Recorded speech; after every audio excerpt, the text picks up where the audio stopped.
कुणाला सांगतोय मी? सारं काही पालत्या घड्यावर पाणी ओतल्यागत आहे. कलियुगाला सुरुवात झाली. कलियुगाला प्रारंभ होऊन काही वर्ष निघून गेली. या कलियुगाच्या ठाई सती वृंदेच्या शापामुळे सारे देव दगडाचे होऊन पडले. 33 कोट देवतांना मरत मानवाला सगुण स्वरूपाचा दर्शन देण्याचा अधिकार गमावून बसले.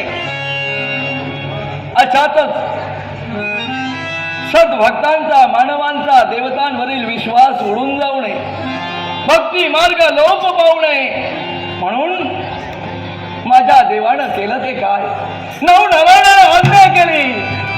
नवनारायण हो, नवनाथ रूपानं पृथ्वीच्या पटांगणावर अवतार घ्या. जनसामान्यांना उद्बोधित करा. माणसाला तारण्यासाठी तत्पर वा साबरी विद्येवर कवलित्व करा.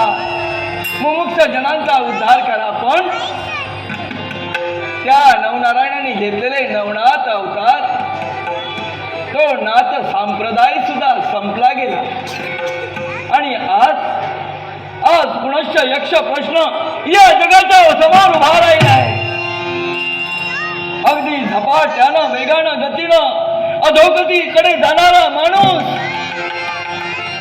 या माणसाला मदतीचा हात, कृपेचा वरदहस्त कोण देणार?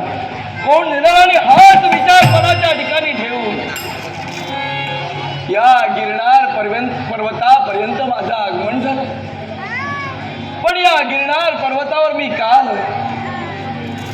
कलियुगाचा तारणहार म्हणून ज्याच्याजवळ अगदी आशेनं, मायेनं, ममतेनं पाहिलं जातं, तीच देवता म्हणजे साक्षात दत्त माऊली होय, दत्त गुरु होय. त्या दत्त गुरूंचा कृपाद हस्त घेण्यासाठी या गिरनार पर्वतावर आलो खरा. पण पाहतोय ते काय?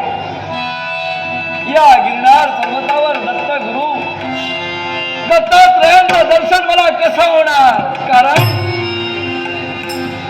ज्यानं भक्ती मार्ग आचरणात आणला, भक्ती करून ज्याच्या पुण्याचे घडे अगदी काठोकाठ भरले गेले, अशालाच केवळ दत्त दर्शन घडतं. अन्यथा दत्त दर्शनाचा लाभ सहसा कुणाच्या जीवनात येत नाही. तेच दत्त दर्शन, त्या दत्त दर्शनाची आस आज माझ्या मनाला लागली. मनातील प्रश्नांची उत्तरं घेण्यासाठी या गिरनार पर्वतावर आलो खरा, पण दत्त दर्शन नाही. हे दत्त माऊली, तुझ्या पावन चरणी सविनय प्रार्थना आहे.